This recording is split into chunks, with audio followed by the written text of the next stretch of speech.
अस्सलाम वालेकुम friends, welcome back to my channel novels by Areej Shah. तो फ्रेंड्स, हम नावल का नेक्स्ट पार्ट रीड करते हैं। यार, मेरे जज्बात की कुछ कदर कर लो, गलती हो गई, माफ़ कर दो, अब रानी बनाकर रखूँगा तुझे। ये तो वो जानता है था कि वो पिघल रही है और इसकी हर बात पर यकीन भी करती है, लेकिन जिस तरह से मुंह बनाकर उसे नखरे दिखा रही थी, मतलब साफ था गब्बर भूल जाए कि उसे बसंती मिलेगी। चलो ठीक है, आज तुमने मुझे ये सब कुछ बताया, आज के लिए मैंने तुम्हें माफ़ किया, लेकिन पिछले 1 महीने का क्या? ये बात कभी भी आकर मुझे बता सकते थे, लेकिन तुमने नहीं बताया। मतलब साफ है कि तुम्हें वो सब कुछ करके मज़ा आ रहा था, मेरी मोहब्बत का मजाक उड़ाकर मुझे तंग कर कर तुम्हें मज़ा आ रहा था, तो तुम इंजॉय कर रहे थे। जब तक मैं नहीं चाहती ना, तुम मेरे पास नहीं आ सकते। आज तो बेड पे सो गए ना, लेकिन अगली दफ़ा अगर तुम मेरे बेड पर आए तो इतने जूते मारूंगी ना, सारी ज़िंदगी बैठने के काबिल नहीं रहोगे। बड़ा आया सीक्रेट एजेंट, वो गुस्से से पाँव पटकती वॉशरूम में बंद हो चुकी थी। गब्बर जो ये सोच सोच के खुश हो रहा था कि जब उसे सब कुछ बता देगा उसके साथ जिमल नॉर्मल हो जाएगी, लेकिन वो ये कैसे भूल गया कि वो जिमल जुनेद खान है। नॉर्मल होना किसे कहते हैं, ये बात तो वो जानती तक नहीं। जबकि दूसरी तरफ वॉशरूम आईने के सामने वो खड़ी जिमल का दिल चाहा कि कह के मार मार का हंसे, हाय बेचारा कितनी मासूम शक्ल बनाता है मेरा मासूम सीक्रेट एजेंट। लेकिन मेरा दिल बहुत नाजुक और बहुत मासूम है, जिसे तुमने बहुत खर्च किया। अब बदला तो मैं ज़रूर लूँगी, और इसलिए मेरे सामने ये मासूम शक्ल बनाकर ड्रामे करने की ज़रूरत बिल्कुल भी नहीं है। वो नहा कर निकली तो वो कमरे में नहीं था। अरे कहाँ चला गया मेरा गब्बर? तेरी माँ से नाराज़ होकर तो नहीं चला गया? मेरे दिल में बेचैनी से हुई जब वो अंदर दाखिल हुआ। मेरी खूबसूरत से बसंती के लिए खूबसूरत सा ब्रेकफास्ट, वह चेहरे पर दिलकशी मुस्कुराहट सजाए उसके सामने ब्रेकफास्ट लगाने लगा। सिमल की जान में जान आई। मैं एक इंसान हूँ, इतना ज़्यादा कैसे खाऊंगी? वो ब्रेकफास्ट की तरफ इशारा करते हुए बोली तो गब्बर का दिल चाहा कि उसकी मासूमियत पर अपना माथा पीट ले। मेरा बाबू, ये मेरा भी है, गब्बर ने बताना चाहा, जिस पर वहाँ हाँ में सर हिलाते हुए आधा नाश्ता अलग करने लगी। हाँ, फुट के फासले पर सोफे पर बैठ के खाओ, मेरे आसपास ना पटकने की गलती मत करना। वो इशारे से किसी जाने का उसे इशारा कर रही थी, जिस पर गब्बर मुंह बनाता उठकर चला गया और उसके मुंह के डिज़ाइन पर जिमल की हंसी निकल गई। हंसी तो फंसी, वो गर्दन हिलाते हुए बोला, जिस पर वो फ़ौरन अपनी हंसी छुपाते हुए नाश्ता करने लगी। कर ले नखरे बसंती, तेरा हक बनता है। वो मुस्कुराते हुए सोफे पर बैठकर नाश्ता करने लगा, जबकि अपनी मुस्कुराती नज़रों से जिमल को तंग करने का कोई भी मौका हाथ से जाने नहीं दे रहा था। या अल्लाह, ये मुझे इतना चाहता है, मैं नाशुक्री तो नहीं कर रही? वो नाश्ता करते हुए अपनी सोचों में गुम हो चुकी थी। रात तहज्जुद की नमाज भी पढ़ी थी मैंने, सिर्फ अल्लाह का शुक्र अदा करने के लिए, और उसे तंग करना तो मेरा फ़र्ज़ बनता है। अल्लाह जी, इसे मेरी नाशुक्री में शामिल मत कीजिएगा। नाश्ता करते हुए अल्लाह से मुखातिब थी, जबकि वो इसके चेहरे के एक्सप्रेशन देखता उसके अंदर का हाल जानने की कोशिश कर रहा था। निशाल चौधरी, वल्द चौधरी, इबरार, आपका निकाह यासिम हैदर शाह, वल्द हैदर शाह के साथ 20 लाख का रजुल वक्त तय पाया है। क्या आपको ये निकाह कबूल है? कबूल है, वो मध्यम आवाज़ में बोली। इसके साथ ही मुबारकबाद का सिलसिला शुरू हुआ। निकाह की रस्म अदा हो चुकी थी। छोटे से लहंगे में चहकती वानी सबको अपने हाथों से मिठाई खिला रही थी। निशाल को लाकर खूबसूरत से माहौल में यासिम के साथ बिठाया गया। माशाल्लाह की बहुत शुक्रगुजार हूँ, जिसने मुझे आप जैसा साथी अता किया, जो मेरी ज़िंदगी के बारे में सब कुछ जानकर मुझे कबूल करने के लिए तैयार है। आप मेरे लिए बहुत अहम है यासिम, मैं आपकी शुक्रगुजार हूँ। उसने जब स्टेज पर बैठते हुए खूबसूरती से उसका हाथ थामा तो वो अपने ही अंदाज में इजहार करने लग गई। यासिम के लबों पर खूबसूरत सी मुस्कुराहट आई। मैं हमेशा तुम्हारे साथ हूँ निशाल, हर कदम पर तुम कभी भी अपने आप को अकेला नहीं पाओगी। तुम्हारा हर आंसू, तुम्हारी हर मुस्कुराहट अब यासिम हैदर शाह के नाम होगी। वो इसका हाथ मजबूती से अपने हाथ में लेते हुए बोला, जब अचानक ही अंदर पुलिस दाखिल हुई। हमें आपसे कुछ बात करनी है। वो डायरेक्ट यासिम से मुखातिब हुए थे, क्योंकि निशाल घूंघट में थी। वो निशाल का हाथ छोड़ते हुए उठकर साइड पर आ गया। घर का माहौल ऐसा ही था कि किसी किस्म का हंगामा वो लोग बर्दाश्त नहीं कर सकते थे। जाजिम ने रफ़ीक और अपनी पुलिस टीम को यहाँ देखा तो वो फ़ौरन उनके पास आया और बाहर की तरफ ले गया। सर, हमें खबर मिली है कि यहाँ पर एक लड़की है जिसका ताल्लुक चौधरी कत्ल केस से है। सर, हमें पता चला है कि उस लड़की ने खुद अपने शौहर का कत्ल किया था और उसकी 3 दिन की बेटी लेकर फ़रार हो गई थी। हमने सारी इन्फॉर्मेशन निकाल ली। उसका नाम निशाल चौधरी है और बच्ची का नाम वानिया चौधरी। सर हम काफ़ी अरसे से उस लड़की पर नज़र रखे हुए थे, लेकिन हमारे पास कोई सबूत नहीं है क्योंकि चौधरी खुद मर चुका है। अब हम सिर्फ एक ही काम कर सकते हैं, उस बच्ची के डीएनए रिपोर्ट को लाकर उस बच्चे को चौधरी की बेटी साबित करके उस लड़की को चौधरी के कत्ल केस में सज़ा दिलवाएं। सॉरी सर, हमने आपको यहाँ आकर तंग किया। दरअसल हमें ये पता चला कि वो लड़की आपकी शादी में शिरकत कर रही है। वो लोग जाजिम को बता रहे थे, जब कह यासिम को तो जैसे अपनी दुनिया हिलती महसूस हुई। तुम लोगों के पास कोई सबूत है इस हवाले से? कत्ल उसकी बीवी ने किया है? उसकी बीवी ने नहीं किया कत्ल, जाजिम ने परेशानी से पूछा। सर हवेली के सारे मुलाजमीन ने कहा था कि उस रात चौधरी बहुत गुस्से में था क्योंकि उसकी दूसरी बीवी ने उससे झूठ बोला था कि बेटा पैदा होने वाला है, लेकिन वो बच्ची पैदा हुई और उसकी बीवी वहाँ से भागने का इरादा रखती थी। निशाल के साथ उसकी शादी हुई, बस 2 दिन हुए थे, लेकिन जब चौधरी को बेटी की खबर मिली उसने अपनी दूसरी बीवी का कत्ल कर दिया। उसका इरादा अपनी बेटी को भी ख़त्म करने का, लेकिन निशाल ने ना सिर्फ चौधरी का कत्ल किया बल्कि बच्ची को लेकर भाग गई। फिर सुनने में तो ये भी आया कि निशाल उसकी पसंदीदा बीवी थी। वो उस लड़की को उसके माँ बाप से ख़रीद कर लाया और शहर जाकर उसके साथ एक नई ज़िंदगी शुरुआत करने लगा, लेकिन इससे पहले वो अपनी दूसरी बीवी से बेटा चाहता था जिसे वो अपने साथ लेकर जाने लगा। अगर चौधरी इतना ही बेगैरत इंसान था, उसकी बीवी ने उसे मार कर बहुत अच्छा किया है। यासिम जो न जाने कब से इन लोगों की बातें सुन रहा था, बोला वो शख्स वानी को मार देना चाहता था। ये बात भी उसके लिए सोहान रुख थी। सर ये तो कुछ भी नहीं, चौधरी की घटिया हरकतों से तो पूरी की पूरी फाइल पड़ी है, लेकिन इसके बावजूद भी निशाल पर एक मुकम्मल केस बन चुका है क्योंकि वो ना सिर्फ कत्ल हवेली से भाग गई है बल्कि उसकी बेटी को भी लेकर भाग गई। देखो फ़िलहाल घर में शादी चल रही है, तुम लोग निकलो यहाँ से, हम इस केस पर बाद में बात करेंगे। वो कोशिश करो हवेली के मुलाजमीन इस बात को यहाँ पर ख़त्म कर दें। इस लड़की की कोई गलती नहीं थी, उसने ये कत्ल सेल्फ डिफेंस में किया है। जाजिम अपने पुलिस एहलकारों को समझाने लगा और काफ़ी देर उनसे बातें करने के बाद यासिम के पास लौट आया। वो वापस आया तो उसके हाथ में एक कागज़ था जो निशाल ने लिखा था।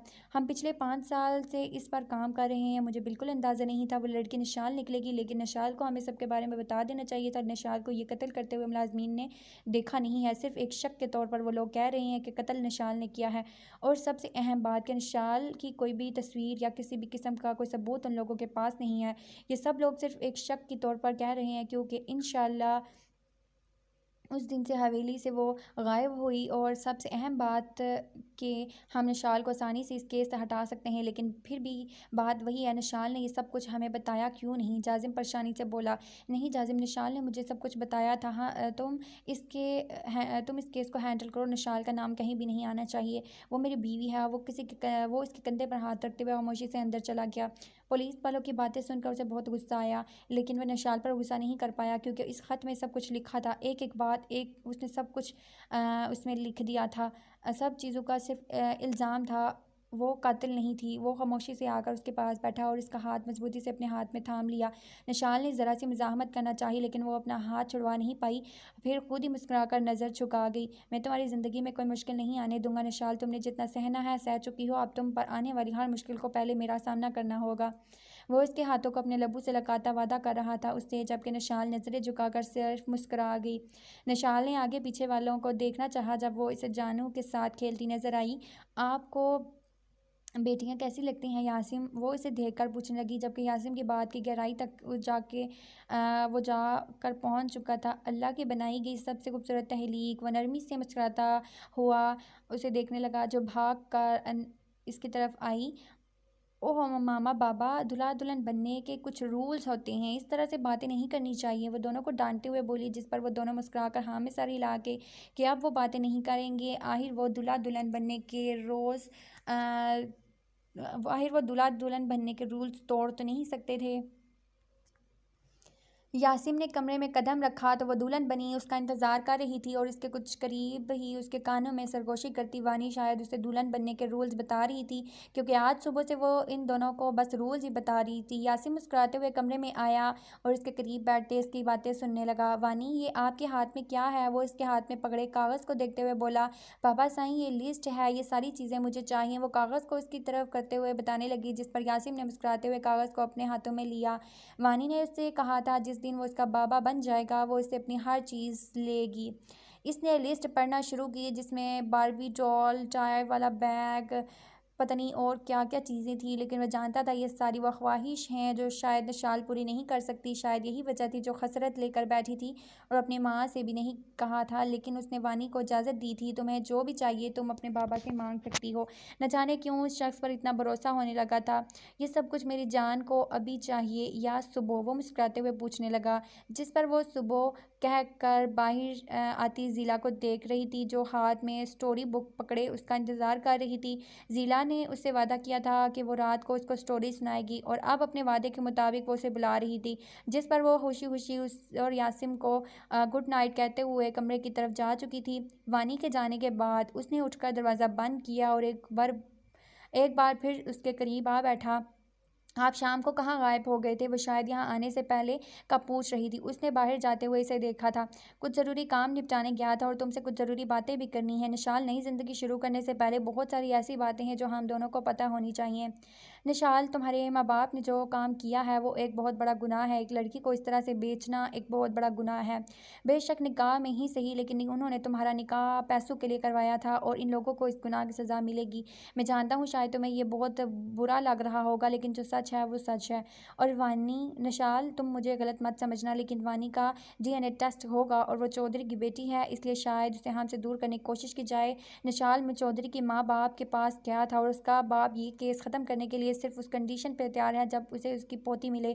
मेरा मतलब है वो लोग चाहते हैं कि अगर तुम पर किया गया केस ख़त्म किया जाए तो तुम्हें उनकी पोती को वापस करना होगा। लेकिन इस बात के लिए मैं खुद भी एग्री नहीं करता। और इसके चेहरे को देखकर वो फ़ौरन उसके हाथ थाम कर बोला, मैं वानी को हमसे दूर नहीं जाने दूंगा, लेकिन इसके लिए हमें यह साबित करना होगा कि यह कत्ल तुमने नहीं, वानी की असल माँ जिसने उसे जन्म दिया उसने किया। अगर हम ये साबित करने में कामयाब होते हैं तब ही हम वानी को और तुम्हें बचा पाएंगे। चौधरी निसार ने जो कुछ भी किया वो बहुत गलत था। उसने पहले अपनी पहली बीवी का कत्ल किया और उसके साथ अपनी 3 बेटियों को भी जान से मार डाला। इसके बाद उसने अपनी दूसरी बीवी को भी इस कदर मारा कि शायद वो उसकी सांस ख़त्म करने के लिए ही जिंदा थी। वो खुद तो मर गई, लेकिन जाते जाते इस दुनिया से चौधरी निसार जैसे गंद को भी ख़त्म कर गई। लेकिन चौधरी निसार इस ख़ानदान का वाहिद चश्मो चिराग था, जिसके बाद इसकी औलाद ना होने की वजह से वानी को इसकी आखिरी निशानी समझते हैं जिससे वो वापस हासिल करना चाहते हैं। अगर वानी उन लोगों को मिल जाती है तो तुम पर क्या किया गया केस वो ख़त्म कर देंगे। इसलिए हम इस केस को लेकर आगे चलेंगे, क्योंकि मैं नहीं चाहता कि वानी हमसे कभी जुदा हो। तुम अपने आप को बिल्कुल अकेले मत समझना, मैं हर कदम में तुम्हारे साथ हूँ और वानी को भी खुद से दूर नहीं जाने दूंगा। इसे कोर्ट में चलकर गवाही देनी होगी कि वो यहीं पर हमारे साथ रहना चाहती है और हमें किसी भी तरह से चौधरी को इसकी पहली और दूसरी बीवी का कातिल साबित करना होगा।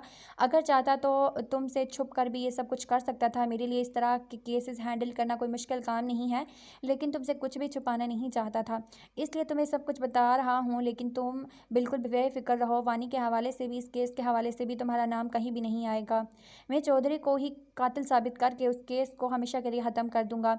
वो अकीदत से भरपूर भरोसा उसके माथे पर एक बोसा देते हुए उसके करीब उठा। ये गिफ्ट मैं तुम्हारे लिए लेकर आया था। वो एक खूबसूरत सुर्ख रिंग की डिब्बी में खूबसूरत रंग की डब्बी उसके हवाले करते हुए कहने लगा, जिस पर निशाल के ना थामने पर भी उसने मुस्कुराकर वो डब्बी, अंगूठी जो उस डब्बी में थी, निकाल कर अपने उसके हाथों में खूबसूरत नाजुक उंगली में पहनाते हुए उसके हाथ को अपने लबों से छुआ, जिस पर वो शर्मा कर अपने हाथ खींच गई। आज का दिन थकावट से भरपूर गुजरा है, लेकिन मैं जानता हूँ अब तुम कोई भी शाम मेरी और इस थकावट में नहीं गुजारने दोगी। क्यों, सही कह रहा हूँ ना मैं? इसके शरारती अंदाज में कहने पर निशाल हाँ में सारी लाते हुए फ़ौरन इसके सीने पर अपना सर रख गई। मेरी सहेलियां हमेशा कहती थी आज नहीं तो कल मेरी ज़िंदगी में शहज़ादा आएगा। इस वक्त मैं शहज़ादे का मतलब ही नहीं समझती थी, लेकिन शहज़ादे से पहले देव वो द्यो आ गया। मुझे उस शख्स से नफ़रत है क्योंकि वो औरत ज़ात से नफ़रत करता था, अपनी बच्चियों को दुनिया में नहीं आने देता था। लेकिन अल्लाह ने कितनी खूबसूरती से उसकी औकात याद दिलाई। वो 5 बार बाप बना, लेकिन हमेशा बेटी का। निशाल उस पर हंसते हुए बोली, ऐसे लोगों का यही अंजाम होता है निशाल। वैसे मैं भी 5 बार बाप बनना चाहता हूँ, हमेशा बेटी का। वो आंख दबा कर शरारत से बोला, जिस पर निशाल मुस्कुराई। जब उसकी मुस्कुराहट को अपनी नज़रों में लिए वो इसे अपनी बाहों में खींच चुका था। रात आहिस्ता आहिस्ता गुजर रही थी और निशाल उसकी बाहों में थी। बीवी, क्या अपॉइंटमेंट देकर मुलाकात होगी? शाजिम बेचारगी से शक्ल बनाकर किचन के दरवाजे से झांक रहा था, जिस पर जश की हंसी निकल गई। मैं फ़िलहाल बहुत मसरूफ़ हूँ। शाजिम साईं, जाएं अपने कमरे में जाकर सो जाएं, मुझे बहुत अभी काम है। ऐसी की तैसी तुम्हारी मसरूफियात की। वो रात के इस वक्त आगे पीछे किसी को भी ना देखते हुए अपने दबंग स्टाइल में जर्श को अपनी बाहों में भरे सीधे कमरे में ले गया। जबकि जर्श नहीं करती, मजीद नखरे दिखाने का इरादा रखती थी। ये बात अलग थी कि अब शाजिम कोई नखरे उठाने के मूड में नहीं था। मैंने कौन सी नाइंसाफ़ी कर दी आपके साथ? ववानी को सुलाकर फ़ोन पे आने वाली कॉल की तरफ मुतवज्जा हुई, जब जाजिम ने फ़ोन उठाते हुए इस पर इल्ज़ाम लगाया कि तुम एक नहायत नाइंसाफ़ बीवी हो। क्या यहाँ नाइंसाफ़ी काफ़ी नहीं है कि तुम इतनी खूबसूरत लग रही थी दोपहर में, और रात को तुमने अपने घर रहने का प्लान बना लिया। बेगम शोहर को मौका दिया जाता है तारीफ़ करने का, लेकिन तुम्हें तो मेरे मुंह से तारीफ़ सुननी नहीं थी, इसीलिए जाकर मायके बैठ गई। वो बड़बड़ा रहा था, इसलिए फ़ोन उठाते हुए लड़ाई के वो मूड में आया। हाँ तो अच्छी लग रही थी ना, मैं दोपहर में, आपने देखा ना, मुझे तस्वीरें भी बना रहे थे मेरी, छुप छुप के तारीफ़ कर दी। मैं यही इससे सुन लूँगी, क्या है ना तारीफ़ तो मेरे कानों ने सुननी है ना, कौन सा मेरे मुंह ने सुननी है जो आप मुझे फ़ोन पर नहीं सुना सकते। वो शरारती अंदाज में बोली, उसे तंग कर रही थी। ऐसे डिजिटल तारीफ़ का बेड़ा गर्क हो, क्या फ़ायदा ऐसी तारीफ़ का जब मैं तुम्हारे चेहरे पर खिलने वाली खूबसूरत रंग भी ना देख सकूं। जाजिम जल कर बोला, सुबह भी चला जाऊंगा मैं अपने काम पर वापस, फिर करती रहना। आई मिस यू जाजिम, आई मिस यू जाजिम, करीब हो तो कदर नहीं, बस फ़ोन पर ड्रामे करती रहती हो। जाजिम नाराज़गी के अंदाज में कह रहा था, जबकि ज़ीला अब उसकी नाराज़गी पर परेशान हो चुकी थी।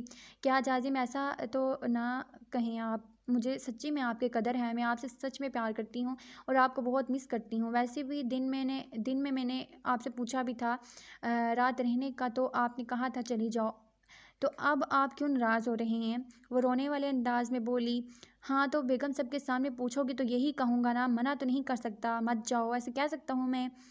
अब तुमने सबके सामने मुझसे पूछा था तो मुझे हाँ ही बोलना था ना।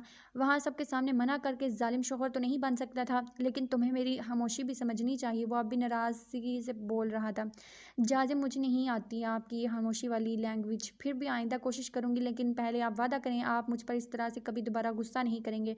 वो रूठे अंदाज में बोली, तुम्हें अपनी खामोश वाली लैंग्वेज तो मैं खुद समझाऊंगा, लेकिन आइंदा मुझे इस तरह से गुस्सा करने पर मजबूर ना करना। आई मिस यू, सुबह लेने आऊँगा, वो मुस्कुरा कर कहने लगा। उसकी नाराज़गी ख़त्म होती देखकर ज़ीला भी खुशी से मज़ीद बातों में मसरूफ़ हो गई।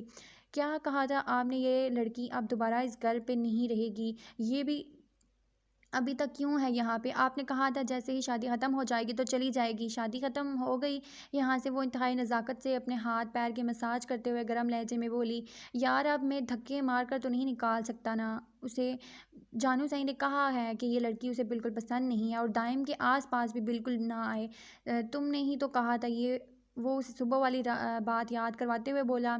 जानू का उसे दाइम से दूर रखने वाली बात खुद उसे भी अजीब लगी थी। जानू दाइम को लेकर टची हो रही थी, ये बात तो वो समझ सकता था, वो शुरू से ही ऐसी थी।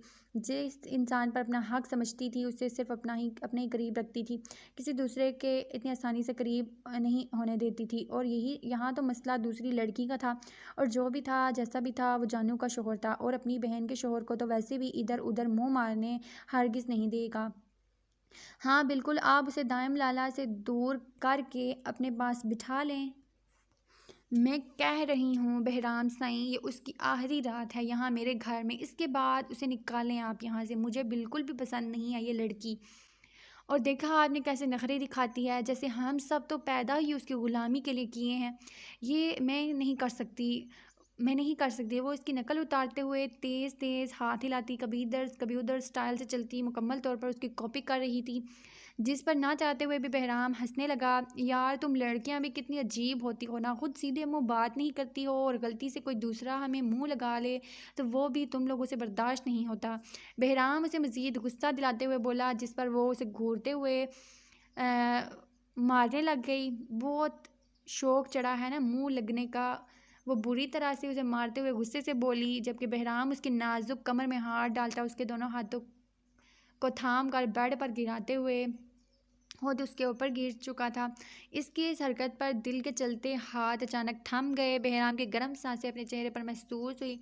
इसका ये अंदाज़ बहराम को बहुत प्यारा लगा था। शायद यही वजह थी जो इसकी शरग को चूम कर उसके लबों पर झुका था, इंतहाई नरमी से उसके लबों को छूता, उसकी सुर्ख नाक को अपनी नाक के साथ मिस करता, उसके माथे से अपना माथा ठकाता। मुझे तो बस तुम्हारी ही मुंह लगने का शौक चढ़ा है, न जाने कब तुम मुंह लगाओगी। वो मुस्कुराते हुए उसके गालों को अपने लबों से छूता, उसकी आंखों को चूमकर खामोशी से उसके पास उठकर पीछे होकर लेट गया, जबकि अपने ऊपर से बोझ हटता महसूस करके दिल ने अगले ही लम्हे अपनी आंखें खोलकर उसे देखा था, जो इससे काफ़ी दूर फासले पर मुस्कुराते हुए उसे देख रहा था। दिल में जानता हूँ मेरा तुम्हारे पास आना तुम्हें बहुत अच्छा लगता है। कोई दूसरा जब मेरे पास आता है तब तुम जलती हो। मेरा छूना तुम्हें अच्छा लगता है, मेरा किसी और की तरफ मतवज्जा होना तुम्हें पसंद नहीं। तुम मुझे पसंद करती हो, बल्कि प्यार भी करती हो, तो फिर इजहार क्यों नहीं करती? दिल क्यों तुम्हारे दिल को चैन नहीं आता? सिर्फ इतना कहकर तुम्हारे दिल में भी मेरे लिए वही जज्बात जो मेरे दिल में ये इतने सालों से नफरत का इजहार सब बेवजह था।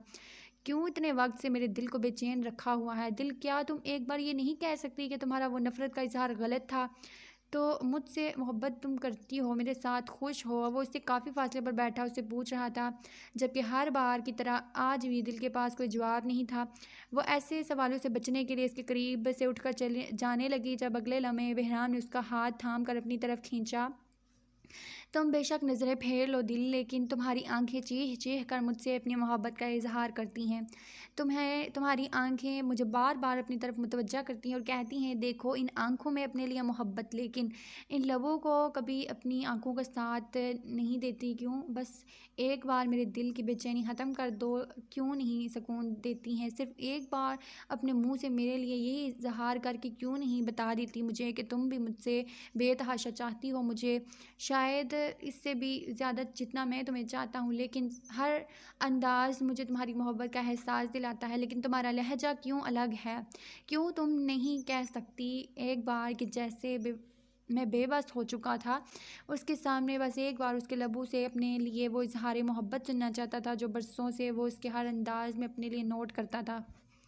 क्योंकि मैं आपसे मोहब्बत नहीं करती बहराम साईं। मेरी आपसे शादी मेरे बाबा और शायद किस्मत का फ़ैसला है, जिसे मैं कबूल कर चुकी हूँ। इससे ज़्यादा मुझसे और कोई उम्मीद ना रखें। नहीं करती मैं आपसे मोहब्बत। हाँ, ये सच है कि मैं आपसे कभी नफ़रत नहीं कर पाई, लेकिन मोहब्बत भी नहीं। मुझे किसी से मोहब्बत नहीं है, ना बाबा साईं से, ना मामा साईं से, ना छोटू से, ना जानू से। मैं जिससे भी मोहब्बत करती हूँ सब मुझसे दूर चले जाते हैं। बाबा साईं चले गए, मामा साईं चली गई, मुकद्दम चाचू, खुरिया चाचू, सब लोग चले गए। यहाँ तक कि दादू साईं भी मुझे छोड़कर चली गई और जानू साईं मुझसे दूर हो गई। मैं जिससे मोहब्बत करती हूँ वो मुझसे दूर चले जाते हैं। इसलिए अब मैं किसी से मोहब्बत नहीं करूँगी, किसी से भी नहीं। मुझे किसी से मोहब्बत नहीं करनी, आपसे भी नहीं। मैं मोहब्बत नहीं करूँगी। वो गुस्से से कहते हुए रोते हुए कमरे से बाहर गई, जबकि अंदर बहराम उदासी से मुस्कुराता हुआ वहीं बेड पर बैठ गया और उसके पीछे नहीं जाना चाहता था। वो शायद उसे तन्हाई की ज़रूरत थी। वो इसके अच्छे रवैये के साथ साथ बेवजह की तलख कलामी को भी समझ चुका था। अब वो इसे कभी भी खुद से इजहार करने पर मजबूर नहीं करेगा, लेकिन उसे अपने साथ का यकीन दिलाएगा। उसे बताएगा कि बहराम कभी उससे दूर नहीं जाएगा, चाहे वो इससे मोहब्बत करे या ना करे, लेकिन वो इसे कभी भी तनहा नहीं छोड़ेगा। वलीमा ख़त्म होते ही शाह जानू को अपने साथ लेकर वापस आ चुका था। इत्तेफाक से ज़ारा भी उनके साथ थी। ज़ारा तो दाइम से बहुत खफा थी कि पूरी शादी के दौरान उसने ज़ारा को कोई अहमियत नहीं दी, और उसने 2-3 बार इस बात का गिला भी किया, जिस पर दाइम ने साफ साफ कहा कि शादी का घर है और यहाँ काफ़ी सारी मसरूफियात हैं। तायशा, जाजिम और शाजिम ने उसे बिल्कुल भी किसी किस्म का कोई परायापन महसूस नहीं होने दिया था और बिल्कुल घर के फ़र्द की तरह ट्रीट कर रहे थे उसे। तो फिर वो उनसे दूर क्यों रहता? वैसे भी तायशा का अंदाज़ बहुत अच्छा लगा था उसे, जबकि जाजिम और शाजिम बचपन के किस्से सुनाते हुए खुश हो रहे थे। जब वो बहराम के कहने पर उसे नज़रअंदाज करते हुए बहराम बदले में उन्हें चॉकलेट देता था, और अगर कभी वो बहराम की बात ना मानते तो बहराम उन्हें मार भी लेता था। और लीडर होने की वजह से उनके ग्रुप का एक असूल था, चाहे कुछ भी हो जाए उनके ग्रुप की बात बड़े लोगों में नहीं जाएगी। शाजिम और जाजिम बेचारे घर जाकर शिकायत नहीं लगा सकते थे। बहराम ने तो उससे ज़्यादा बातें नहीं की थी, लेकिन जाजिम और शाजिम के साथ एक बार फिर से अपना बचपन वो जी कर आया था। गाड़ी में ज़ारा ने इसे अपने नज़रअंदाज करने पर शिकवा किया, लेकिन इसका ज़्यादा ध्यान जानू की तरफ था, जो कभी एक जगह गाड़ी रुकवा कर गोलगप्पे खाती तो कभी दूसरी जगह आइसक्रीम। और वो खामोशी से उसकी हर ख्वाहिश को पूरा करता, क्योंकि कल रात उसने साफ अल्फाज में उसे कहा था कि इसका सो कॉल्ड बहराम लाला इसकी कोई बात नहीं टालता, और दाइम उसे मजबूर ना करे ये कहने पर कि उसका लाला दाइम से ज़्यादा बेस्ट है। दाइम तो मर कर भी जानू को कभी बहराम के बेस्ट ना कहने दे, और यही वजह थी कि जानू जो भी फरमाइश कर रही थी आंखें बंद किए वो पूरी कर रहा था। जहाँ ज़ारा अपनी ज़ात को नज़रअंदाज करने पर गुस्से से जल रही थी, वहीं जानू बहुत खुश थी। अब तो ज़ारा कोई भी बात करती तो जानू बीच में टांग अड़ा देती, कोई ना कोई अपनी बात शुरू कर देती, जिस पर ज़ारा गुस्से से खोल उठती। और दाइम समझ चुका था कि जानू को ज़ारा बिल्कुल पसंद नहीं है, और ना ही दाइम का इससे बात करना पसंद है। इसलिए दाइम भी एहतियात कर रहा था कि जानू के सामने ना तो ज़ारा को मुखातिब करे और ना ही इससे फ्री होकर कोई बात करे। इसकी मुस्कुराहट ही उसके लिए उसकी कुल कायनात बन चुकी थी। इस वक्त भी ज़ारा अगर जानू की कोई बात काट कर अपनी बात शुरू करती तो जानू मुंह बिसूर कर दाइम की तरफ शिकायती नज़रों से देखती, जिस पर वो ज़ारा को इग्नोर करके जानू की बात सुनने लगता, और फिर जानू साईं कहते हुए अपनी बिना सर पैर के बेफजूल बातें बताने लगती। ज़ारा अपनी इतनी बेइज्जती बर्दाश्त नहीं कर पा रही थी, लेकिन मजबूरी थी, वो दाइम को इस तरह से नहीं छोड़ सकती थी। दाइम और ज़ारा ने एक ही डिपार्टमेंट से पॉलिटिक्स बिजनेस कोर्स किया था, और वो 6 महीने ज़ारा ज़िंदगी भर नहीं भूल सकती, जिसमें पहली बार ही नज़र में दाइम बहुत बुरी तरह से इस पर फ़िदा हो गई थी वो। और इस वक्त उसने दाइम से अपनी मोहब्बत का इजहार कर दिया था, लेकिन दाइम ने उससे कहा था कि वो सिर्फ़ और सिर्फ अपने काम के लिए यहाँ आया है, इसका मकसद है एक और ऐसी फजूलियात में पढ़ने का। वो बिल्कुल भी कोई इरादा नहीं रखता, जिस पर ज़ारा का इस पर इंटरेस्ट कम होने के बजाय मज़ीद बढ़ गया और फिर बढ़ता ही चला गया। कब वो दिलचस्पी मोहब्बत में बदल गई ज़ारा को खुद पता नहीं चला। और ज़ारा ने घर आते ही अपने बाप को बताया कि वो सिर्फ़ और सिर्फ दाइम से मोहब्बत करती है, उसे शादी करेगी, जबकि दाइम का स्टेटस देखने के बाद उसके बाप को भी शादी पर कोई एतराज़ नहीं था। लेकिन एतराज़ था तो दाइम को, जिसका मकसद अपने माँ बाप की मौत का बदला लेना था, और दूसरा अहम तरीन मकसद अपने बाप का ख्वाब पूरा करने का, और एक पुलिस स्टेशन वो बना। उसने अपनी ज़िंदगी के 10 साल जेल में गुजारे थे। ज़ारा का बाबा पुलिस स्टेशन होने की वजह से पॉलिटिक्स के हर मैदान में उसकी मदद कर रहा था। ज़ारा का बाप उसके लिए काफ़ी ज़्यादा फ़ायदेमंद साबित हुआ था। बहराम क्या करता है, कहाँ जाता है, उसके ख़ानदान में कौन कौन है, हर बात उसे ज़ारा के बाप से पता चली थी। वो उन लोगों को किस मकसद के लिए ढूंढ रहा था, ये सब कुछ तो ज़ारा का बाप नहीं जानता था, लेकिन दाइम की मदद करने के लिए वो हर तरह तैयार था। कि दाइम एक उभरता हुआ पॉलिटिशियन था, जिसकी वजह उसे सख्त ज़रूरत थी, और वो इसके लिए बहुत ज़्यादा फ़ायदेमंद था। लेकिन उसे हरगिज़ इस बात का अंदाज़ा नहीं था कि वो यूँ अचानक शादी कर लेगा, वो भी इसी लड़की से जिसे वो मारना चाहता है। उसने कहा था कि वो अपने दुश्मन को तड़पते हारते देखना चाहता है, लेकिन उसने अपने ही दुश्मन की बहन से शादी कर ली। क्यों, वजह वो नहीं जानता था। लेकिन इस सब की वजह से उसकी बेटी की ज़िंदगी में बहुत ज़्यादा डिस्टर्बेंस पैदा हो चुकी थी। ज़ारा को आगे मूव करने के लिए कहा था, लेकिन ज़ारा का भी यही कहना था कि वो दाइम को हासिल करने की हर हद पार कर जाएगी। ज़ारा की हर बार इजहार मोहब्बत पर दाइम की ज़ुबान से बस यही हर्फ निकलते थे कि वो इन फजूलियात में नहीं पड़ना चाहता। मोहब्बत जैसे रिश्ते पर इसे बिल्कुल भरोसा नहीं, लेकिन फिर यूँ अचानक किसी और से शादी करके उसने ज़ारा को धोखा दिया।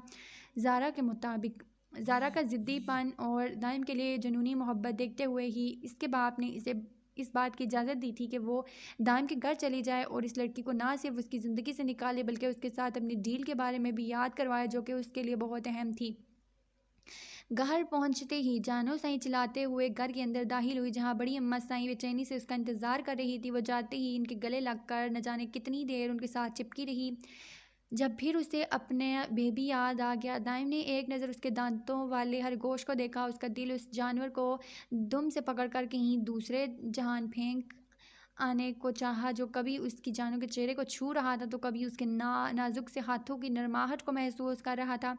दाइम को इस वक्त अपने आप से ज़्यादा खरगोश पर खुशकिस्मती महसूस हुई। इस्माइल बाबा, मैंने आपको बहुत बहुत मिस किया। आपको पता है हमने शादी में कितनी मस्तियाँ की, अगर आप होते तो भी ज़्यादा मज़ा आता।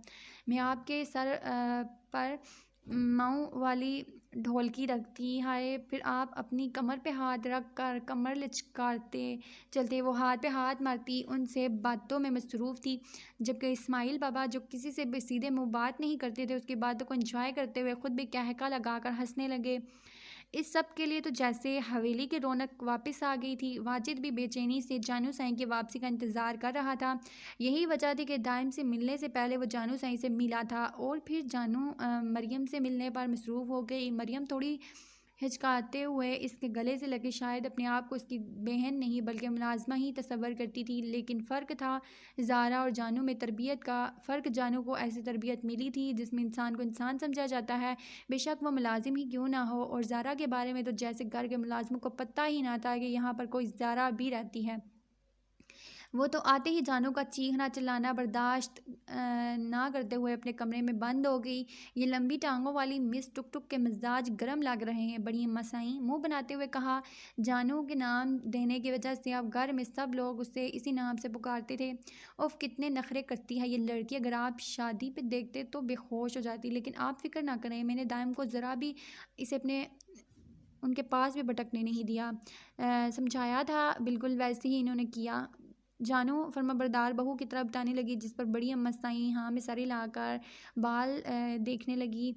कितने खुश्क हो गए हैं बाल, तेल नहीं डाला इनमें। लड़की जाओ मरियम, जल्दी से अंदर से तेल लेकर आओ, क्या हालत कर दी है बालों की। अम्मा साईं परेशानी से अपने कमरे में लेकर जाते हुए इसके बालों के मसाज के बारे में सोच रही थी। जब दादू साईं थी तब वो उसके बालों की मसाज करती थी। लंबे बाल होने की वजह से वो इन्हें आसानी से संभाल नहीं पाती थी, यही वजह थी कि अब ये जिम्मेदारी अम्मा साईं संभाल चुकी थी। दाइम इन सब को एक दूसरे में मसरूफ़ देखकर वाजिद को बाहर आने का इशारा करते हुए अपने काम की तरफ निकल गया। फ़िलहाल काम ज़्यादा था, आराम करने का वक्त नहीं था। ज़्यादा दिन ज़ाया हो चुके थे शादी में और बहुत कुछ पड़ा था पेंड, और सारा काम आज ही करना था।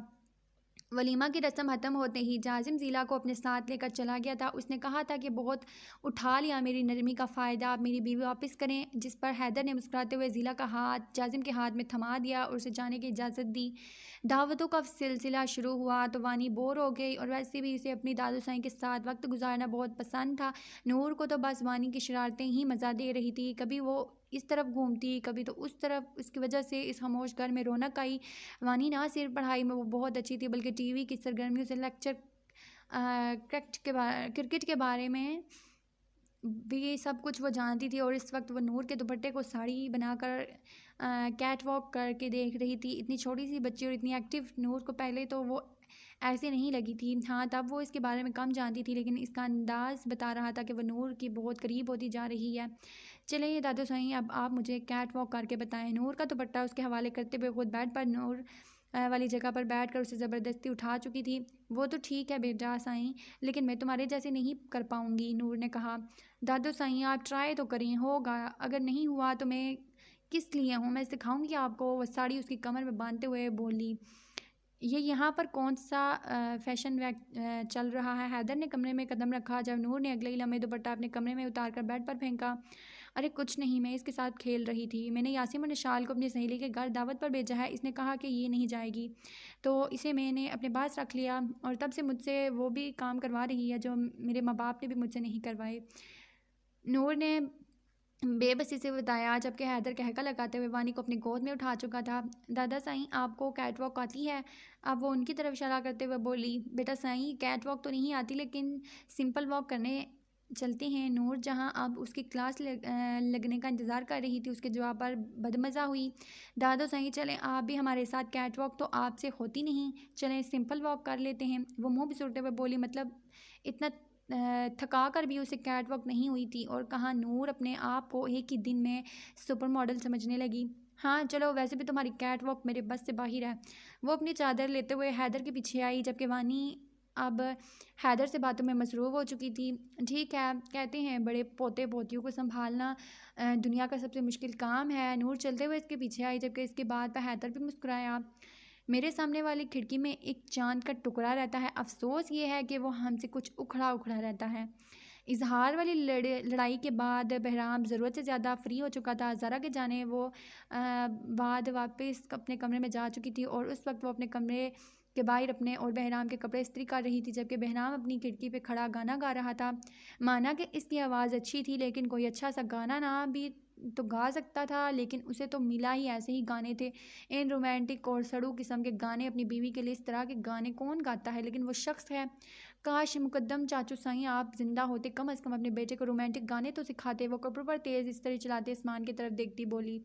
जब अचानक उसे अपने बालों का सॉरी अपने बालों का शयाना खिलता हुआ महसूस हुआ। ये रेशमी जुल्फ़ें, ये शरबती आँखें, इन्हें देखकर जी रहा है बहराम शाह। अब वो इसके बिल्कुल करीब खड़ा इसकी धड़कनें तेज़ कर रहा था। अगर रोमांटिक ही होना है तो मुझे बताओ बीवी, मेरे बाबा साईं को क्यों तकलीफ़ दे रही हो? बेफ़िक्र हो, 14 साल में बहुत कुछ सीखा है उन सब कुछ तो ट्राई कर दूंगा मैं आहिस्ता आहिस्ता। वो इसकी कमर के गिर्द घेर बनाता हुआ अगले ही लम्हे खींच कर अपने करीब कर चुका था। बहराम साईं कपड़े जल जाएंगे, वो अपनी बेकाबू होती धड़कनों पर काबू पाते हुए, मेरे तुम्हारे प्यार से इंसान जल जाते हैं, कपड़े क्या चीज़ हैं। वो इसकी थोड़ी पे हाथ रखता, उसका चेहरा अपने बेहद करीब कर चुका था। बहराम सईं बोलो मेरी जान सईं। वो खुद होता हमार आलूद लहजे में उसकी आंखों पर अपने लब रख चुका था। आपके कपड़े इस्त्री हो चुके हैं, अगर मेरी यूनी की ड्रेस जली ना तो आपकी और आपके रोमांस की मैं वो बैंड बजाऊंगी जो आप सारी ज़िंदगी याद रखेंगे। वो जो मदहोशी के आलम में इसकी बातें सुन रहा था, इसके अल्फाज पर गौर करते हुए बदमज़ा होकर उसका चेहरा देखने लगा। इसे इस जवाब की हरगिज़ उम्मीद नहीं थी। तुम एक ड्रेस के लिए अपने शोहर से इस तरह से बात करोगी? वो जज्बाती हुआ। मैं अपनी इस कीमती ड्रेस के लिए आपकी जान भी ले सकती हूँ, बात करना अलग बात है। वो अपनी ग्रीन ड्रेस की तरफ इशारा करते हुए बोली। क्या बकवास है ये ड्रेस है, खबरदार जो इसको अपने बदन के साथ छुआ भी। वो अगले ही लम्हे टेबल से ड्रेस खींच कर नीचे ज़मीन पर फेंक चुका था। बहराम साईं वो मेरी फेवरेट है, दिल बेचैनी से अपनी प्रेस की हुई ड्रेस को ज़मीन बोस देखते हुए कह रही थी।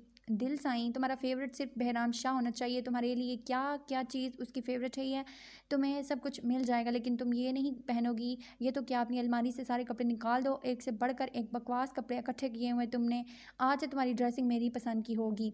कैसे अजीब कपड़े पहनती हो तुम, ऐसे तो आजकल के ज़मानों की उम्र रसीदा औरतें पहनती नहीं हैं। और सॉरी मैं भूल गया, उम्र रसीदा तुम्हें कैसे पता होगा, तुम तो आज के ज़माने की लड़की हो ना। मेरा मतलब था बुढ़ी औरतें भी नहीं पहनती। अभी कल की बात है जब बहराम ने दिल की तारीफ़ करते हुए कहा था तुम्हारी आंखें बहुत दिल नशीन है, जिस पर दिल का जवाब सुनकर वो बदमज़ा हुआ। और इसका सवाल था कि बहराम साईं दिल नशीन लफ्ज़ तो बहुत बार सुना है, लेकिन इसका मतलब क्या है?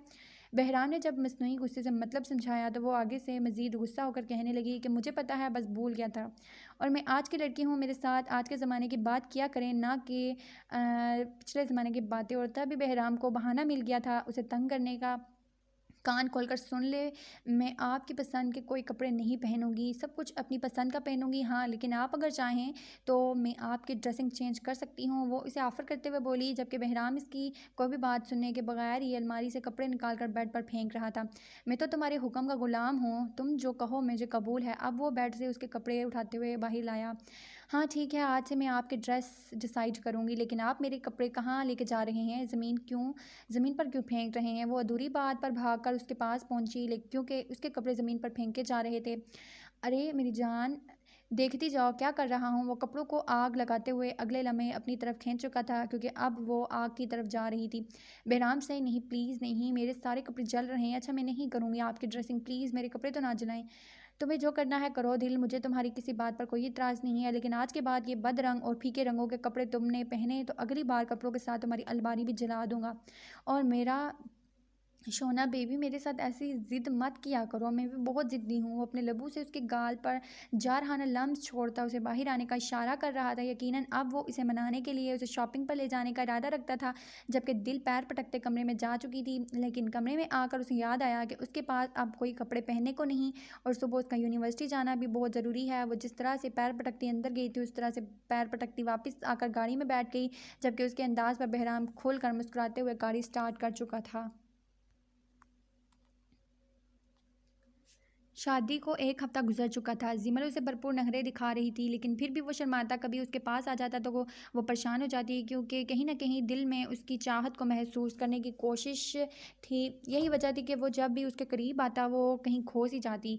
लेकिन फिर जब उसे याद आता कि वो उससे नाराज़ है तो फिर नखरे दिखाने लगती, जबकि गब्बर तो दिलो जान से उसके नखरे उठा रहा था। जानता था कि उसने गलती की है, उसका दिल दुखाया है, और अब वो अपनी गलती का अजाला करने के लिए कुछ भी करने को तैयार था। इस वक्त भी वो नहाकर आईने के सामने खड़ी अपने बाल सुखा रही थी, जबकि वो मोहब्बत पाश नज़रों से उसे देखता उसे पजल कर रहा था। वो न जाने अपनी सोचों में कहाँ खोई हुई थी, जबकि वो आहिस्ता से उसके करीब आते हुए बालों को एक कंधे से दूसरे के कंधे पर शिफ्ट करके खामोशी से उसकी सुराही दार गर्दन पर झुक गया। वो तो अपनी सोचों में गुम थी। इसके लबों का लम्स अपनी शरग पर महसूस करते हुए होश की दुनिया में आई। उसने शार को खुद से अलग करना चाहा, लेकिन वो इसके दोनों बाजों को थाम चुका था। आई लव यू, वो सरगोशी करते हुए उसके लबों पर झुका था। उसके लबों को नरमी को छूते हुए उसके माथे के साथ अपना माथा टकरा कर उसके हाथों को अपने लबों तक ले गया। अगर तुम्हें लगता है कि तुम ये सब कुछ करके सोफे पर सोने के बजाय मेरे साथ बेड पर सोओगे, तो ऐसा कुछ नहीं होगा। वो इसकी नज़रों और कुर्बत से पजल होते हुए बोली, मुझे तुम्हारे इस थर्ड क्लास बेड पर सोने का कोई शौक भी नहीं है। मैं अपने सोफे पर बहुत खुश हूँ, लेकिन अगर तुम भी मेरे साथ आ जाओ तो मेरी खुशी की कोई इंतहा नहीं होगी।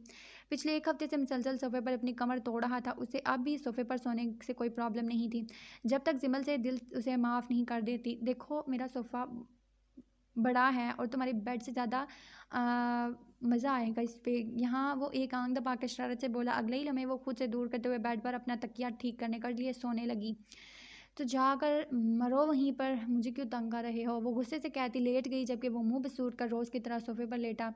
सुनो, मैं सोच रहा हूँ जब हमारी नाराज़गी ख़त्म होगी, मेरा मतलब है, तो मुझे माफ़ कर दोगी जब तुम, तो हम यहाँ सोया करेंगे। वो अब भी शरारती अंदाज में बोला। गब्बर, वो गुस्से से घर आई। अच्छा अच्छा, बाबा नहीं कहता तुम्हें कुछ, तो कुछ भी नहीं कहता, तुम सो जाओ। वो मुंह बनाकर करवट बदल गया और जिमल मुस्कुराते हुए सोने की कोशिश करने लगी। इसकी आंख खुली तो बहराम उसके बिल्कुल करीब सो रहा था। वो इसके कमरे में क्या कर रहा था, दिल को पहले तो समझ नहीं आया। वो ना जाने कितनी देर का चेहरा उसका देखती रही, लेकिन फिर जब होश आया तो अगले ही लम्हे उसका हाथ खुद से हटाकर बेड से उठकर खड़ी हुई। बहराम तो झटके से जागा था, लेकिन उसे घूर कर फिर से सोने लगा, जैसे अपनी नींद खराब होने की वजह से उसे सख्त गुस्सा आया हो, लेकिन दिल की शक्ल देकर मजबूर होकर फिर से सोने लगा। आप मेरे कमरे में क्या कर रहे हैं? वो इंतहाई गुस्से से बोली। उसे अपने कमरे में आने से ज़्यादा गुस्सा इस बात पे आया था कि वो उसे सुबह सवेरे नज़रअंदाज करके मुंह फेर कर दोबारा सोने लगा था। क्या तुम आंखें नहीं रखती? दिल देख नहीं रही है कि मैं सो रहा हूँ? क्यों डिस्टर्ब कर रही हो? जाओ यहाँ से, जाओ नाश्ता बनाओ, मुझे सोने दो, आप दोबारा सोने लगा हूँ मैं। आप मेरे कमरे में क्यों आए हैं सोने के लिए? लेकिन मेरे कमरे में क्यों? क्योंकि मुझे सोना है। लेकिन मेरे कमरे में ही क्यों सोना है आपको? क्योंकि मुझे मेरे कमरे में अकेले सोने से डर लग रहा था, इसलिए यहाँ आ गया। अब सोने दो मुझे। वो बात मुकम्मल करता दोबारा सोने की कोशिश करने लगा। आपको अपने कमरे में डर लग रहा था, इसलिए आप मेरे कमरे में आए। दिल इंतहाई गुस्से से बोली। यकीनन उसकी बात पर उस 1% भी यकीन नहीं था, लेकिन अब बहराम मुकम्मल नींद से जाकर बैठ गया। मुझे मेरे कमरे में डर लग रहा था, इसलिए मैं यहाँ तुम्हारे पास आ गया। तुम तो करदम शाह की बेटी हो, तुम्हें थोड़ी ना डर लगा होगा। वो दिलकश अंदाज में हंसते हुए बोला। जी बिल्कुल बहराम साईं, मैं करदम शाह की बेटी हूँ और मुझे इन सब चीज़ों से डर नहीं लगता। लेकिन मैं आपको भी बता दूँ कि आप मुकद्दम शाह के बेटे हैं, जिन्हें डर के स्पेलिंग भी नहीं आते थे। वो सीने पे हाथ बांधे मुस्कुराते हुए यकीनन उसके डर का मजाक उड़ा रही थी। वही तो मसला है कि मैं बाबा साईं जैसा नहीं हूँ, ना तो उनकी तरह रोमांटिक और ना ही उनकी तरह बहादुर। मैं तो बिल्कुल छोटा सा प्यारा सा मासूम सा बच्चा हूँ, जिसके लिए उसकी बीवी अपने सुसर से मदद मांगती है। मैंने भी हद कर दी ना, इतने साल बाबा से कुछ सीख नहीं पाया। वो अपनी मुस्कुराहट कंट्रोल करते हुए बोला। आजकल तो वो कोई मौका हाथ से जाने नहीं देता था उसे तंग करने का। पहले उम्र रसीदा औरतों वाली बात पकड़ ली और अब ये मुकद्दम चाचू साईं से बातें करते हुए पकड़ लिया। देखिए बहराम साईं, मेरी बात सुने। सुनाओ। तुम्हें सुनने के लिए तो मेरा पूरा जिस्म कान बन सकता है। वो इसके बिल्कुल करीब आते हुए बोला, जबकि इसके इस अंदाज पर दिल नज़रें झुका गई और क्या कहने वाली थी ये भी भूल गई। वो ऐसा ही था, अपने हसार में सामने वाले को इस तरह से कैद कर सकता था कि वो कुछ बोलने के काबिल नहीं रहता। अगर तुम नहीं बोली तो मैं तुम्हारे लिए अभी से रोमांटिक गाने शुरू कर दूंगा। कल रात बाबा साईं मेरे ख्वाब में आए और मुझे बहुत डांटा। कहते हैं तुम मेरी बहू के लिए रोमांटिक गाने क्यों नहीं गाते?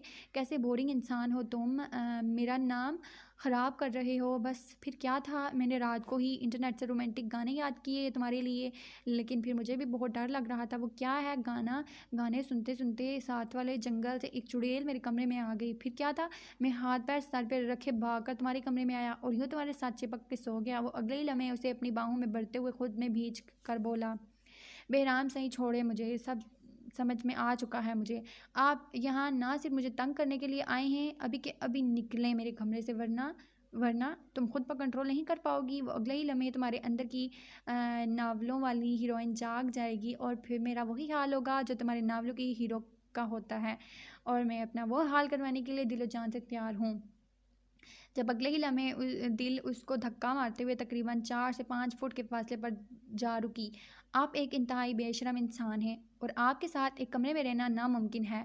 जाएं मेरे कमरे से। वो खबरदार जो मेरे कमरे में आप वापस आएँ। वो पैर पटकते वॉशरूम में बंद हो गई।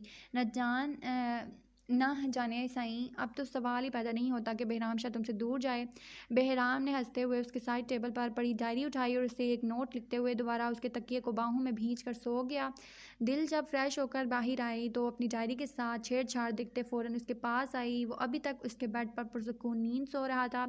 इससे पहले कि वो इसे जगाती उसने अपनी डायरी खोल कर देखा, जहाँ लिखा था, मुझे जगा कर अपने अंजाम के जिम्मेदार खुद होगी। मेरे साथ छेड़छाड़ करने से बेहतर है कि तुम जाकर मेरे लिए नाश्ता बनाओ और इसके बाद ही मुझे जगाने की गलती करना। उसने डायरी को ही बंद किया और कमरे से बाहर गई। सुबह सुबह उसके मुंह लगने से बेहतर था कि वो नाश्ता बनाकर इसके हवाले कर दे। नाश्ता बनाते हुए उसकी बातों पर उसे हंसी आने लगी। इसके करीब रहने के लिए कुछ भी वो कर सकता था।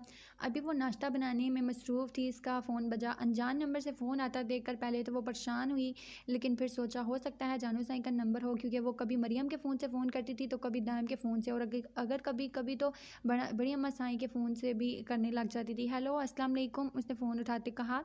वालेकुम सलाम, क्या मैं दिल करदम शाह से बात कर सकता हूँ? अनजान आदमी ने कहा। जी हाँ, मैं बात कर रही हूँ। आप कौन?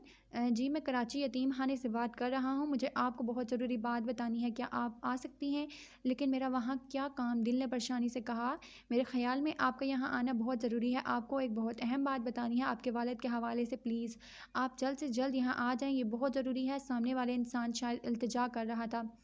न जाने क्यों दिल को बेचैनी होने लगी। वो नाश्ता बनाकर बहराम के कमरे में आकर उसे जगाने लगी। न जाने क्यों उसे लग रहा था कि उसका जाना बहुत ज़रूरी है।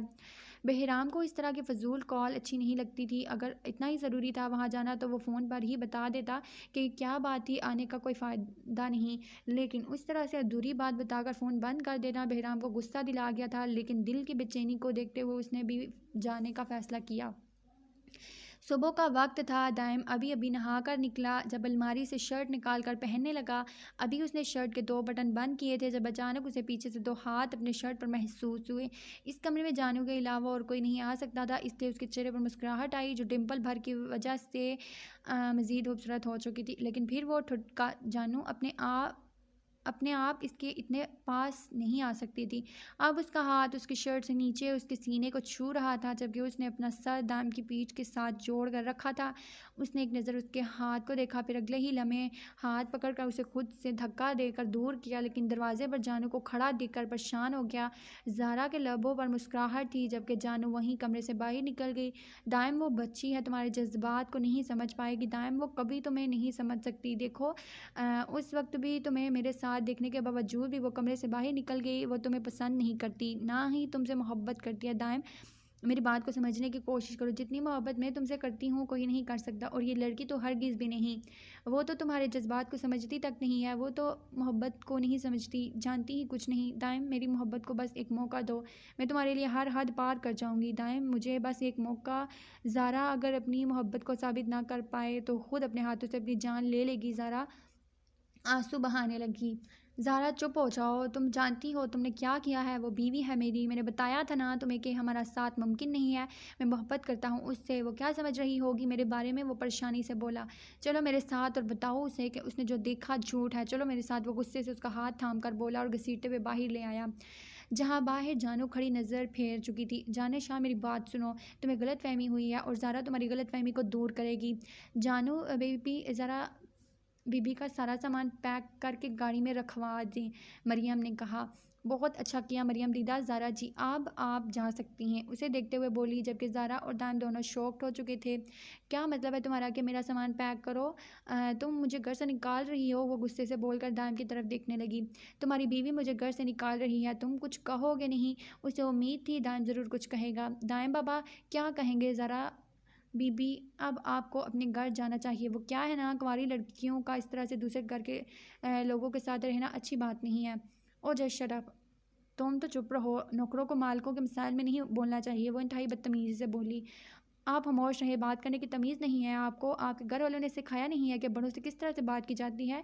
निकले मेरे घर से, आप जैसे बदतमीज़ इंसान को मैं कभी अपने घर में बर्दाश्त नहीं कर सकती। मर्दों की गंदी नज़रों से औरतों को अपनी इज़्ज़त महफूज नहीं महसूस होती, लेकिन आपकी नज़र से न जाने क्यों मुझे मेरे शौहर की इज़्ज़त ख़तरे में लग रही है, और मैं ये चीज़ हरगिज़ बर्दाश्त नहीं कर सकती कि कोई मेरे शौहर को ऐसी नज़र से देखे। आपको क्या लगा, आप बंद कमरे में मेरे शौहर के साथ कुछ भी करेंगी और मुझे पता नहीं चलेगा, और आपको लगता है मैं दाम पे शक करूँगी। इन सब को लेकर ये सिर्फ़ आपकी गलतफ़हमी है। आप किस तरह की लड़की हैं ये तो मुझे बड़ी अम्मा साई ने आपको देखते बता दिया था। दाम तुम्हारी बीवी क्या बकवास कर रही है। दाइम साईं कमरे में चलें। मरियम दीदा जब मेहमान चले जाएंगे तब हमें बता दीजिएगा। दाइम का हाथ पकड़कर ज़बरदस्ती कमरे में ले जाने लगी।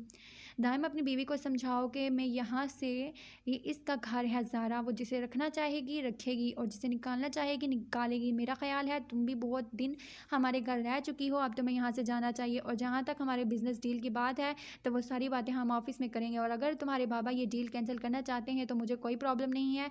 इससे पहले कि वो इसे डील की धमकी देते, वो पहले ही बोलता जानू के पीछे अपने कमरे में चला गया, जबकि मरियम और बड़ी अम्मा साईं अभी उसे बाहर का रास्ता दिखा रही थी।